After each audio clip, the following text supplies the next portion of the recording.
ரதிய காடுப்படியில் இட்லி பொடி தான் கறிவேப்பிலை பொடிப்பா. கறிவேப்பிலை இவ்வளோ கறிவேப்பிலை சேர்த்து அரைச்சி தான் இட்லி பொடிக்கு அக்கா யூஸ் பண்ணுவேன். பொடி காலியாகிடுச்சு. அக்கா எப்படி செய்கிறேன்னு பாருங்கள், அக்கா ஸ்டைலில். எவ்வளோ இங்கே பாருங்கள், கையில் ஒட்டாமல் கழுவி நியூஸ் பேப்பரில் காய வச்சு நிழல்லே உலர்த்தி எடுத்துருக்கேன். அந்த கிரீனிஸ் மாறாமல் இருக்குது பாருங்கள். இதுதான் இதுக்குரிய சத்தே. 2 கைப்பிடி அளவு இருக்கும் இந்த கறிவேப்பிலை. 2-2.5 கைப்பிடி அளவு இருக்கும். இதை வந்து ஃபஸ்ட்டு ஒரு வடை சட்டி காய வச்சுருக்கேன். அதில் போட்டு மீடியமான ஃப்ளேமில் நிறம் மாறாமல் வறுத்தெடுக்கணும். எங்கள் வீட்டில் இட்லி பொடியே கறிவேப்பிலை பொடி தான் இட்லி பொடி. நிறம் மாறாமல் அப்படி வறுத்தெடுத்துக்கலாம். அவ்வளோதான். சிம்மிலே வச்சு கறிவேப்பிலையை வறுத்தாச்சு. இதை இங்கே பாருங்கள், கொஞ்சம் நிறம் மாறாமலே நம்ம வறுத்துக்கலாம். ரொம்ப சிம்மில் வச்சு கையை எடுக்காமல் பிரட்டி விட்டிங்கன்னா நிறம் மாறாமல் நம்ம கறிவேப்பிலையை அந்த சத்து அப்படியே நம்மளுக்கு கிடைக்கும். இதை அக்கா வந்து ஒரு பிளேட்டுக்கு மாற்றிடலாம். அடுத்து இதில் ஒரு 50 கிராம் கடலைப்பருப்பு, அதையும் கொஞ்சம் கருக விடாமல் பொன்னிறமாக வறுத்தெடுக்கணும். கடலைப்பருப்பு வறுபட்டுருக்கணும், ஆனால் நிறம் மாறி இருக்கக்கூடாது. இங்கே பாருங்கள், அக்கா பக்கத்தில் க்ளோஸ்அப்பில் காமிக்கிறேன். அது நிறம் மாறாமல் தான் நமக்கு அந்த டேஸ்ட்டு நல்லா சூப்பராக இருக்கும் பொடி. இது ஒரு சின்ன டிப்ஸு. நம்ம வந்து கொஞ்சம் பொறுமையாக வறுத்து பொடி செஞ்சால் தான் பொடி நம்ம டேஸ்டியாக சாப்பிட்லாம். இதை பிளேட்டுக்கு மாற்றிடுறேன் அக்கா. அடுத்து இப்போ 50 கிராம் துவரம்பருப்பு போடுறேன். ரேஷன் துவரம்பருப்பு, எந்த துவரம்பருப்புனாலும் போட்டுக்கலாம். நம்ம ஒரு 50 கிராம் போட்டு இதையும் கொஞ்சம் கருக விடாமல் வறுத்து எடுக்கணும். இப்போது துவரம்பருப்பும் வறுபட்டுருச்சு. நம்ம பிளேட்டுக்கு எடுத்து மாற்றிக்கலாம். அடுத்து நம்ம பாசிப்பருப்பு ஒரு 50 கிராம் போட்டுக்கலாம். நீங்கள் ஒர்க் போகிறவங்களா இருந்தாப்பா சாட்டர்டே சண்டே கொஞ்சம் டைம் எடுத்து, எப்போ டைம் இருக்கோ அப்போ நம்ம நைட்டு கூட தான் டைம் இருந்தால் நீங்கள் வறுத்து வச்சுக்கலாம். கொஞ்சம் வறுத்து வச்சுட்டு இந்த பொடியில் ஒரு கீயோ நல்லெண்ணெயோ ஊற்றி பரட்டி ஆஃபீஸ்க்கு எடுத்துகிட்டு போனீங்கன்னு வச்சுக்கோங்க, மத்தியான நேரத்துக்கு ரைஸ் ரொம்ப ரொம்ப ரொம்ப டேஸ்டியாக இருக்கும். அதே மாதிரி உங்களுக்கு வந்து நம்ம வந்து ஒர்க்கு செய்கிற பிள்ளைங்க ரொம்ப டென்ஷனு ஸ்ட்ரெஸ்ஸால் நம்மளுக்கு இந்த முடி கொட்டலாம். அது கூட நீங்கள் இப்போ வாரத்தில் 2 days 3 days இந்த கறிவேப்பிலை பொடி எடுத்துகிட்டு போய் சாப்பிட்டிங்கன்னா உங்களுக்கு ஹேர் ஃபாலும் கண்ட்ரோல் ஆகும். இப்போ இதையும் அக்கா பொன்னிறமாக வறுத்து எடுத்துக்கிறேன். இப்போ பாசிப்பருப்பும் வறுபட்டுருச்சு. அதையும் நம்ம பிளேட்டுக்கு மாற்றிடலாம். அக்கா இப்போ தான் ரொம்ப ரொம்ப ஹெல்த்தியாக ஒரு ஐட்டம் சேர்க்க போகிறேன். தோல் முழு உளுந்து ஒரு 100 கிராம். இதே நல்லா இது கொஞ்சம் நம்மளுக்கு கலர் மாறுன்னு தெரியும். வாயில் எடுத்து போட்டிங்கன்னா அந்த பச்சை வாசனை போயிடும். உடனே நம்ம வறுபட்டுருச்சுன்னு அர்த்தம். இப்போ இந்த தோல் உளுந்து கூடவே அக்கா வந்து ஒரு 15 காஞ்ச மிளகா போடுறேன். இது கூடவே வறுத்தோம்னா அதுவும் வறுபட்டுரும். அக்கா ஏன் ஆயில் போட்டு வறுக்கலன்னா, நம்ம வெளியே வச்சுருந்து ஆயில் போட்டு வறுத்தா ரொம்ப நாளைக்கு வராது. வெளியே வச்சுருந்தோம்னா ஃப்ரிட்ஜில் தான் வைக்க வேண்டியது வரும். இது ஃப்ரிட்ஜில் வைக்காமல் வெளியே வச்சு இந்த பொடியை எடுத்து போட்டு சாப்பிட்லாம்.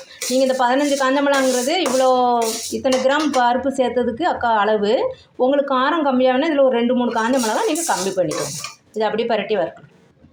இந்த கருப்பு உளுந்து கூடவே ஏன் காஞ்ச மிளகா போட்டு வறுக்கிறோன்னா, இது வந்து குவான்டிட்டி இதில் எடுத்ததுலேயே அதிக குவான்டிட்டி 100 கிராம் எடுத்துருக்கிறேன். இது கூடவே நம்ம காஞ்ச மிளகா போட்டு வைக்கும்போது காஞ்ச மிளகா கருகாமல் வறுபட்டுரும். நம்ம ஆயில் ஊற்றாதனால இது கூடவே போட்டு இப்படி உளுந்து எடுத்து மேலே போட்டு இப்படி பரட்டி வறுத்துடணும். நல்லா காஞ்ச மிளகாவும் வறுபட்டுரும், உளுந்தும் வறுபட்டுரும். அதுக்கு தான், வேறு ஒன்றும் இல்லை. இது நல்லா வறுத்துக்கலாம். இப்போது மிளகாய் வறுபட்டுருச்சு. மிளகாயை மட்டும் ஃபஸ்ட்டு அக்கா எடுத்துடுறேன். இப்போது தோல் உளுந்தும் வறுபட்டுருச்சு. நம்மளுக்கு நிறம மாறி இருக்கும். ஒன்று எடுத்து வாயில் போட்டு பார்த்தீங்கன்னா தெரியும். நல்லா கடன்னு எல்லாம் அந்த பச்சை வாசனை போயிடுச்சுன்னா நம்மளுக்கு வறுபட்டுருச்சுன்னு அர்த்தம். இதை எடுத்து பிளேட்டுக்கு மாற்றிடலாம்.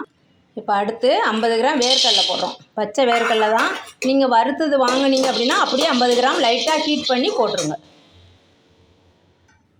அவ்வளோதான். வேர்க்கடலையும் வறுபட்டுருச்சு. இதையும் பிளேட்டுக்கு மாற்றிட்டு இந்த தோல் போக லைட்டாக கசக்கி புடச்சிக்கலாம். ரொம்ப தொலி போகணுன்னு இல்லை. அக்காவுக்கு அப்படிலாம் நான் வந்து கொஞ்சம் லைட்டாக தோல் இருந்தாலும் பரவாயில்லன்னு யோசிச்சிருவேன். அது ரொம்ப டேஸ்டியாக தான் இருக்கும்னு எங்கள் அம்மா சொல்லுவாங்க. அடுத்து என்ன பண்ண போகிறோன்னா, வாசனை எவ்வளோ பிடிக்குமோ அவ்வளோ போட்டுக்கலாம். இதை ரொம்ப ரொம்ப ரொம்ப டேஸ்டியாக இருக்கும். பெருங்காயம், கட்டி பெருங்காயம் தான் அக்கா யூஸ் பண்ணுவேன். இது எல்லாத்தையுமே கொஞ்சம் வெறும் வடசட்டிலே கொஞ்சம் நிறம் மாறிச்சுன்னா பொறுன்னு நல்லா பொரிஞ்சிரும். அதாவது அந்த அளவுக்கு நம்ம சிம்மில் வச்சே வறுத்துக்கணும். ஏன்னா எல்லாமே அம்மா சொன்னாங்க அப்படின்னு நீங்கள் யோசிப்பீங்க. நம்மளுக்கு அம்மாவை தவிர இந்த உலகத்தில் வேறு யாரும் பெருசாக அக்காவுக்கு நினைக்க தோணலப்பா. இப்போ இதை நல்லா நிறம் மாறுற வரைக்கும் பொரித்து எடுத்துக்கணும். இப்போ பெருங்காயம் எப்படி பொரிஞ்சிருக்கு பார்த்தீங்களா? இந்த அளவு பொரிஞ்சு எடுத்துக்கணும். இப்போ ரதிய கடுப்பில் இந்த கறிவேப்பிலை தொக்கு போட்டிருப்பேன். அதையும் போய் செஞ்சு பாருங்கள். அதை நம்ம ரைஸில் சுடு சாத்தில் அப்படியே போட்டு பரட்டி சாப்பிட்றது. எண்ணெய் எதுவுமே சேர்க்காம அக்கா நல்லெண்ணெயில் செஞ்சுருப்பேன். அந்த தொக்கு, அந்த கறிவேப்பிலை தொக்கு ரொம்ப ரொம்ப ரொம்ப நம்மளுக்கு ஹெல்த்தியாக. அதையும் நீங்கள் செஞ்சு சாப்பிட்டு பார்த்துட்டு அக்கா கமெண்ட்டில் சொல்லுங்கள். இப்போ இதை வந்து பிளேட்டுக்கு மாற்றிடும். இப்போ அடுத்து நம்ம கொஞ்சமாக பூண்டு தோலோடு தான் சேர்த்துக்கிறோம். இதுவும் எங்கள் அம்மா அப்படி தோலோடு சேர்க்க தான் சொல்லுவாங்க. அம்மா ஸ்டைலில் தான் அக்கா எல்லாமே செய்வேன். இது இப்போ புளி எவ்வளோன்னு சேர்த்துருக்க பாருங்க. உங்களுக்கு கொஞ்சம் புளி ரொம்ப டேஸ்ட்டு பிடிக்குன்னா இன்னும் ஒரு கொட்டை சேர்த்துக்கலாம். சரியா? இதை அப்படியே நம்ம இதையும் லைட்டாக சூடு பண்ணி எடுக்கிறோம் சிம்மிலையே. இப்போ அந்த பூண்டு லைட்டாக தோல் நிறம் மாறினா போதும். பார்த்தீங்களா? ரொம்பலாம் தோலுக்கு அறிய வேண்டிய அவசியம் இல்லை. இப்போ இதையும் எடுத்து பிளேட்டுக்கு மாற்றிடுவோம். அவ்வளோதான். இது எல்லாத்தையும் எடுத்து எல்லாம் வறுத்து போட்டு வச்சுருக்கேன் பாருங்க. இது இன்னொரு பிளேட்டுக்கு மாற்றி எல்லாத்தையும் நல்லா ஆற விட்டுடலாம். இந்த கறிவேப்பிலை அக்கா தனியாக வச்சுருக்கிறேன். இதையும் கொஞ்சம் நல்லா ஆற விட்டுறணும். சவுண்டு கேட்குது பார்த்தீங்களா? இது மொறு மொறு மொறுன்னு வறுபட்டுருக்கணும். இது எல்லாத்தையும் இப்போ பிளேட்டில் கொட்டி ஆற விட்டுருலாம். வச்சு மிக்சியில் போட்டுட்டேன். இந்த காஞ்ச மிளகாவுக்கு காம்பு எடுத்துருங்க. அப்புறமா இது 1 ஸ்பூன் ஃபுல்லாக கல்லுப்பு. இதில் நம்ம ஒரு ஆஃப் போட்டு பறிச்சுக்கலாம். 2 ட்ரிப்பாக அரைக்கணும் அன்றைக்கி இந்த பொடியை. அக்கா குறகுறப்பாக தான் சுற்ற போகிறேன். எங்களுக்கு ரொம்ப நைஸாக வேணாலும் சுற்றிக்கோங்க.